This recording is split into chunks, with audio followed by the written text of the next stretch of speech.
Hey guys, this is Ron from YouTube's Rock and Metal News with a Rock and Metal News track review of the new Metallica, The Lords of Summer.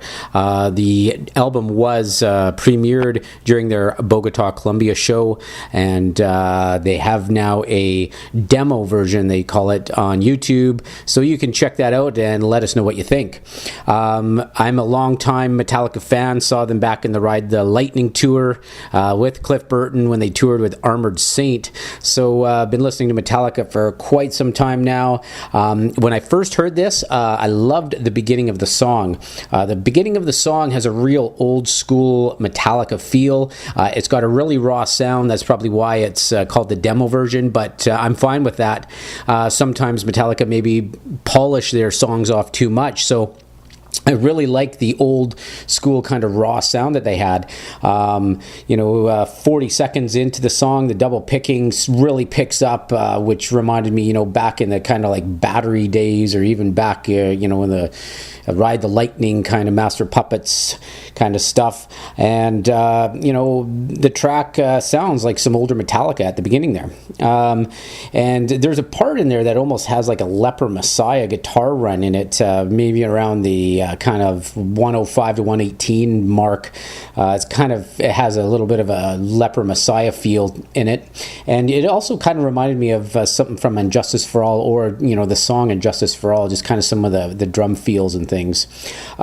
James' vocals were raw, not much effects on it, and I liked it. Sometimes I'm thinking that he's singing too much in some of the previous some of the newer albums. This here, it didn't have much effects on it, and I kind of liked that. It almost reminded me back in the old, when they were throwing out the EPs, Jump in the Fire type days. So I really liked, actually, if they could record maybe the album with a little more raw sound like that would be cool. The drums, they don't have much flair to me. Maybe they could have, Lars could have added some fills or some different type of tempo changes, maybe some triplets or something in there. The drumming was pretty straightforward. He did change the beats a bit, but, nothing really for timing wise and things like that. So it'd be kind of nice to see the drumming maybe add a little bit of flair to that. And the track itself is 8 minutes and 20 seconds. The typical Metallica, they seem to be writing tons of long songs now, and that's been the case for a while. But maybe this song could have been a nice 4.5 minutes or something like that. So it'd be interesting to see when they put this on the album, if they kind of reduce it or what it has in it. There was some nice guitar harmonies about at the 5:30 mark. I kind of enjoyed the guitar harmonies there. And Kirk does his kind of his bluesy wah-wah solo in the song as well.